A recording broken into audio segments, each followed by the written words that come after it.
बिस्मिल्लाहिर्रहमानिर्रहीम। शुरू अल्लाह के नाम से जो बड़ा मेहरबान निहायत रहम करने वाला है। अस्सलाम वालेकुम, वेलकम टू माय किचन। आज मैं आपसे शेयर कर रही हूँ भुने चने की बहुत ही मज़ेदार और सेहत से भरपूर रेसिपी। आज हम इसके लड्डू बनाने वाले हैं जो कि खून की कमी हो या फिर आप बहुत ज़्यादा कमज़ोरी या थकान महसूस करते हो, तो उसके लिए ये लड्डू बहुत ही ज़्यादा मुफ़ीद है। आप इनको बना के स्टोर कर सकते हैं। आप फ्रिज के बाहर इसको 1 महीने तक इस्तेमाल कर सकते हैं और फ्रिज में रख के इसको 2 महीने तक भी इस्तेमाल किया जा सकता है। तो आप ज़रूर इसको ट्राई कीजिएगा और मुझे बताइएगा कि आपको ये रेसिपी कैसी लगी। तो चलिए फिर वक़्त ज़ाया किए बगैर इस हेल्दी और बहुत ही मज़ेदार से भुने चने के लड्डू को बनाना शुरू करते हैं। तो बिस्मिल्लाहिर्रहमानिर्रहीम, यहाँ पर मैंने ले लिए हैं आधा किलो भुने हुए चने और इनका छिलका जो है ना मैंने उतार लिया था। थोड़ा-थोड़ा छिलका अगर आप रहने देंगे तो कोई प्रॉब्लम नहीं है, लेकिन मैंने सारे के सारे छिलके उतार लिए थे और यहाँ पर मैंने ले लिए 300 ग्राम फूल मखाने। फूल मखाने हमारी हड्डियों को मजबूत बनाते हैं, इसलिए अपनी डाइट में आप इसका इस्तेमाल ज़रूर रखा करें किसी न किसी शक्ल में। तो चलिए फिर हम अपने बहुत ही हेल्दी से लड्डू को बनाना शुरू करते हैं। तो बिस्मिल्लाहिर्रहमानिर्रहीम, सबसे पहले मैंने कढ़ाई में 300 ग्राम्स ले लिए फूल मखाने और साथ ही 15 अदद मैंने इसके अंदर बादाम भी शामिल कर दिए हैं। अब इन दोनों चीज़ों को हमने ड्राई रोस्ट करना है और तब तक ड्राई रोस्ट करना है जब तक हमारे जो फूल मखाने ना अच्छे से क्रिस्पी नहीं हो जाते। फूल मखाने की अफादियत से तो हम सभी वाकिफ़ हैं, क्योंकि ये इंसानी सेहत के लिए बहुत ही मुफीद है और इंतहाई ताकतवर है। आयरन की कमी को दूर करते हैं, जिस्म को मजबूत बनाते हैं, इसके अलावा खून भी पैदा करते हैं। फूल मखाने में आयरन, प्रोटीन, कैल्शियम, फास्फोरस और विटामिन काफ़ी मिकदार में पाए जाते हैं, जिसकी वजह से ये फौरी तौर पर जिस्म को तवानाई फराहम करते हैं। वज़न को कम करने के लिए भी फूल मखाने का इस्तेमाल किया जाता है, क्योंकि इसमें कैलोरीज़ बहुत कम होती हैं, लेकिन ये अपनी ग़िज़ाइयत की वजह से कमज़ोरी नहीं होने देते। इसके अलावा इसके अंदर हमने बादाम का इस्तेमाल किया, जिसका शुमार क़ुव्वत बख्श और ग़िज़ाइयत से भरपूर खुश्क मेवा जात में होता है। इसका इस्तेमाल कब्ज़, दिमागी कमज़ोरी, अमराज़ क़ल्ब, खून की कमी और शुगर में भी फ़ायदा पहुँचाता है। ये जल्द, बालों और दाँतों की सेहत के लिए भी बहुत मुफ़ीद है। इसमें calcium, vitamin E, iron, phosphorus और मैग्नीशियम भी भरपूर मिकदार में होता है। अब ये देखिए फूल मखाने हमारे अच्छे से क्रिस्पी हो गए हैं। अब इसके अंदर 500 ग्राम मैंने भुने हुए चने ऐड किए हैं और इनका छिलका मैंने उतार लिया था और अब इनको भी हमने थोड़ा-सा ड्राई रोस्ट कर लेना है।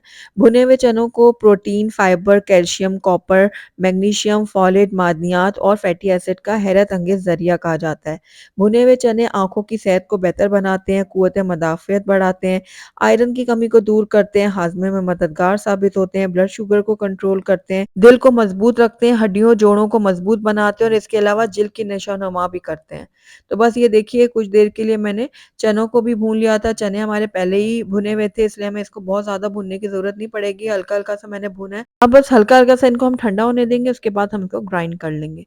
तो यहाँ पर देखिए मैंने सारी चीज़ों को बहुत अच्छे से ग्राइंड कर लिया, फाइन पाउडर बना लिया है। ये देखिए। अब आप इसको इसी तरह से भी इस्तेमाल कर सकते हैं। आप इस तरह इसका पाउडर बना के किसी एयर टाइट कंटेनर में रख दें और 1 से डेढ़ खाने का चम्मच भरकर आप 1 ग्लास दूध में डालें और वो आप बच्चों को दें, बड़ों को दें, दोनों के लिए बहुत ज़्यादा फ़ायदेमंद है, क्योंकि इसके अंदर हमने चनों का इस्तेमाल किया, फूल मखानों का इस्तेमाल किया, इसके अलावा बादाम इसके अंदर गए। तो ये एक हमारा ज़बरदस्त सा एनर्जी पाउडर बन गया, जिसको आप दूध में डाल के इस्तेमाल कर सकते हैं। तो हम अब यहाँ पर लड्डू चूँकि बनाने वाले हैं, तो इसलिए हम रेसिपी को कंटिन्यू करेंगे, जिसके लिए मैंने यहाँ पर एक कढ़ाई ले ली है। इसके अंदर 500 ग्राम मैं गुड़ का इस्तेमाल कर रही हूँ। तो ये जो आप देख रहे हैं ना डार्क वाला गुड़ होता है ना, उसका आपने इस्तेमाल करना है, यही ज़्यादा फ़ायदेमंद होता है। और इसके अलावा अगर आप शुगर के मरीज़ों के लिए बना रहे हैं ना, तो फिर आपने गुड़ की क्वांटिटी को काफ़ी कम रखना है। तो यहाँ पर देखिए गुड़ हमने इसमें डाल दिया, इसके साथ ही हाफ कप इसके अंदर मैं पानी ऐड करूँगी। दोनों चीज़ों को अच्छी तरह से मिक्स करेंगे और मीडियम आँच में हम इसको पकाएँगे तब तक, जब तक ये जो हमारा गुड़ है ना अच्छे से मेल्ट नहीं हो जाता। गुड़ इस्तेमाल करने के भी बहुत ज़्यादा फ़ायदे हैं और सबसे बड़ा फ़ायदा इसका ये है कि ये पेट से जुड़े जितने भी मसाइल हैं उनको हल कर देता है। यानी कि अगर आपको तेज़ाबियत रहती है या आपके पेट में गैस रहती है, तो वो इसको दूर करेगा। इसके अलावा अगर आप थकावट महसूस करते हैं तो वो भी ख़त्म करेगा, खून की कमी को कम करेगा और इसके अलावा हाई ब्लड प्रेशर को भी कंट्रोल करेगा। तो यहाँ पर देखिए हमारा जो गुड़ है वो अच्छे से मेल्ट हो गया है, तो बस अब स्ट्रेनर की मदद से मैं थोड़ा ऊपर-ऊपर से इसको छान लूँगी, ताकि इसमें थोड़ी बहुत इम्प्योरिटीज़ वग़ैरह है भी ना तो वो भी निकल जाएँ। तो बस इस तरह स्ट्रेनर से मैंने ऊपर-ऊपर से इसको छान लिया है। तो बस इसको अब हम डिस्कार्ड कर देते हैं और उसके बाद जो है ना इसके अंदर हम जो ये गुड़ का शीरा है इसके अंदर हम 3 टेबलस्पून भर के ऐड कर देंगे देसी घी। देसी घी डालने से एक तो इन लड्डुओं का टेस्ट भी बढ़ेगा, दूसरा ये हमारी सेहत के लिए भी बहुत ज़्यादा फ़ायदेमंद है, हमारी हड्डियों को मजबूत बनाता है ये। तो बस ये हमने 3 टेबलस्पून जो है ना देसी घी ऐड कर दिया इसके अंदर। उसके बाद जो है ना इसके अंदर मैंने हाफ टी स्पून ऐड कर दिया इलायची का पाउडर।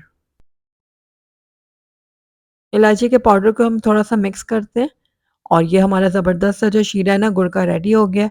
बस अब फ्लेम को हम बंद कर देंगे और इसको हम थोड़ा-सा ठंडा होने देते हैं। ज़्यादा देर आपने ठंडा नहीं करना, बस हल्का-हल्का सा करेंगे कि जब हम इसको चने के पाउडर में डालें ना तो हम उसको टच कर पाएँ। तो बस ये देखिए इसको हम थोड़ा-सा ठंडा होने देते हैं। तो यहाँ पर हमारा जो गुड़ का शीरा था वो थोड़ा बहुत ठंडा हो गया था। अब थोड़ा-थोड़ा करके इसके अंदर हम डालेंगे और इसको चम्मच की मदद से ना मिक्स कर लेंगे क्योंकि शुरू में आपको इसको टच नहीं किया जाएगा क्योंकि ये गरम है। तो बस इस तरह से थोड़ा बहुत हम इसको चम्मच से मिक्स करते जाएँगे, थोड़ा-थोड़ा शीरा डालते जाएँगे और मिक्स करेंगे क्योंकि हमने इसकी एक डो सी बनानी है। तो एक साथ आपने शीरा ऐड नहीं करना, थोड़ा-सा ग्रेजुअली डालना है इसके अंदर। तो बस ये देखिए मैं डालती जा रही हूँ शीरे को और मिक्स करती जा रही हूँ। तो जब आप देखें ना कि इसकी डो सी बनने वाली है तो आप इसको उस टाइम पे फिर हाथों की मदद से मिक्स करेंगे। तो यहाँ पर देखिए अब लग रहा है कि इसको जब हम मिक्स करेंगे तो इसकी डो बनेगी, ये देखिए। तो हाथों की मदद से अब इसको हम मिक्स करते हैं और इसकी एक डो सी रेडी करेंगे, तो आप उससे पहले चेक भी कर लें कि ये बाइंड हो रहा है कि नहीं। तो यहाँ पर देखिए मैं चेक करके भी आपको दिखाती हूँ। ये देखिए, ये अच्छे से बाइंड हो रहा है ना, इसका मतलब है बस जितना हमने शीरा डाला है उतना काफ़ी है। तो अब इसके अंदर 1 टेबलस्पून मैंने देसी घी मज़ीद ऐड कर दिया और इसको भी अच्छे से मिक्स करूँगी ताकि ये ऊपर से थोड़ा-सा चिकना हो जाए, इस तरह से। तो यहाँ पर ये डो रेडी हो गई है लड्डू बनाने के लिए, तो बस अब थोड़ा-सा हम घी लगाएँगे हाथों के ऊपर और उसके बाद जितने छोटे-बड़े साइज़ आपने बनाने हैं ना, उस हिसाब से ये आप इसमें से डो लें और इसका आप लड्डू तैयार कर लें। ये देखिए, बहुत ही आसानी के साथ ये बन जाते हैं लड्डू। इसी तरह से मैं बाकी के भी रेडी कर लूँगी। तो यहाँ पर सारे लड्डू जो हैं वो रेडी हो गए हैं। चलिए इनकी अब फाइनल लुक मैं आपको चेक करवाती हूँ। अल्हम्दुलिल्लाह हमारे बहुत ही हेल्दी और मज़ेदार से भुने चने के लड्डू बनकर तैयार हो गए, जो कि हेल्दी होने के साथ-साथ बहुत ज़्यादा मज़ेदार भी बने। हमने इसमें बिल्कुल भी आर्टिफ़िशियल मीठे का इस्तेमाल नहीं किया। जो भी चीज़ें इसके अंदर हमने ऐड की है ना, वो सब की सब हमारी सेहत के लिए बहुत ही ज़्यादा मुफ़ीद हैं। तो एक बार आपने मेरी इस रेसिपी को ज़रूर ट्राई करना है और ट्राई करके मुझे बताना भी है कि मेरी आज की रेसिपी आपको कैसी लगी। अगर अच्छी लगी है तो इसको लाइक भी ज़रूर कीजिएगा और मेरी वीडियो को शुरू से एंड तक देखने का आपका बहुत-बहुत शुक्रिया। Thank you for watching. अल्लाह हाफ़िज़।